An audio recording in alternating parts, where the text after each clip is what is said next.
Hello, poetry lovers. The video tonight shows the creation of a new free verse poem called Synecdoche. Stick around to the end of the video to see the complete first draft.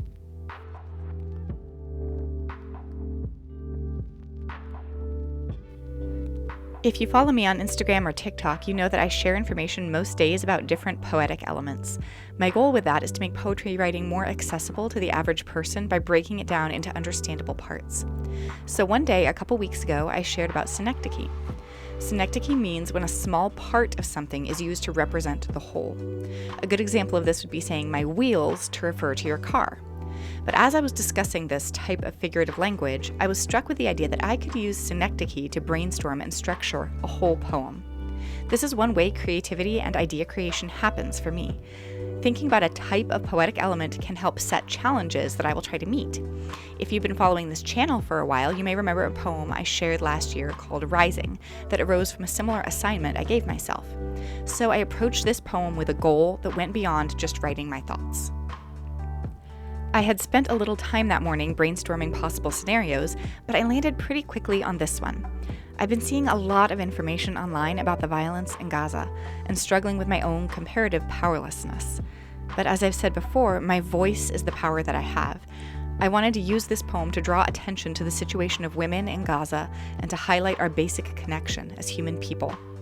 I used synecdoche to do this by using myself as a representation of white Christian American women, one part of a behemoth whole, and using one single Palestinian woman, an amalgam of images and stories I saw online, as a representative of her people group.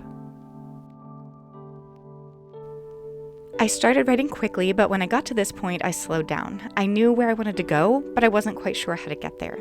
I spent a little time trying to figure that out, but instead of wasting more time just trying to think through those lines, I just drew a large bracket to show myself that more was needed here, and then jumped ahead to the part I was more confident about.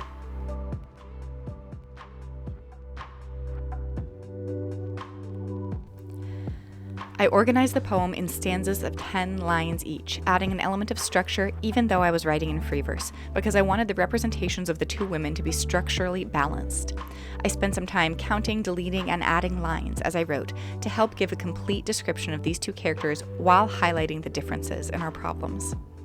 As I began the third and final stanza, I started with the word us, specifically connecting the two women I've just described, and shifted to more thematic statements.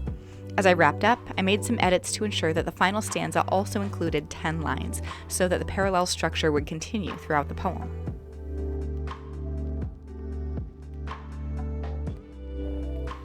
This is a pretty succinct and objective description of how I used structure to develop this poem, and it says nothing about what else was happening in my mind as I wrote.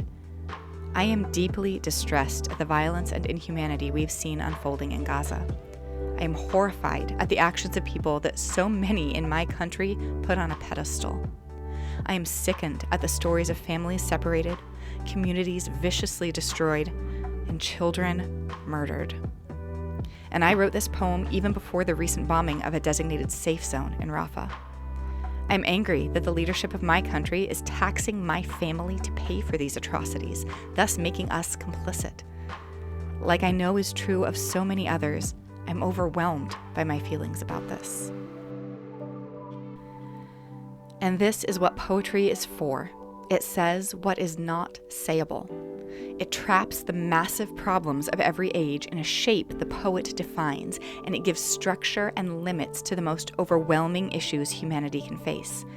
That's what this poem is for, to use synecdoche as a lens that allows us to see the individual human woman at the center of this war, and to make the war about her, as it truly is. So this is the first draft of Synecdoche, written in about 29 minutes on May 11th, 2024.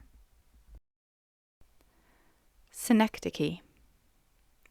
White Midwest mom, I'm internally panicking at my Aldi bill and limping home my 189,000-mile Suzuki with the broken hatch and swallowing scene images of war I cannot impact, even reach, and gritting teeth for a hopeless November and thinking always of Gaza Mama on GoFundMe, tilting hip to hold blue overalled baby and gazing straight to the lens, and depending every hour to hover closer to her goal, and nursing through bombings, through her day's empty belly, and daring to plan where at last to land, and us.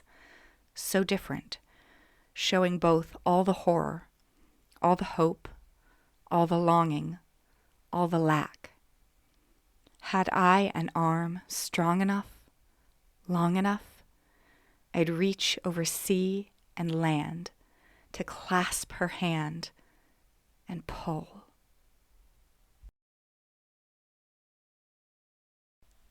Thanks for watching this episode of Ars Poeticat. If you liked watching poetry happen, please like and subscribe. Then go make some art.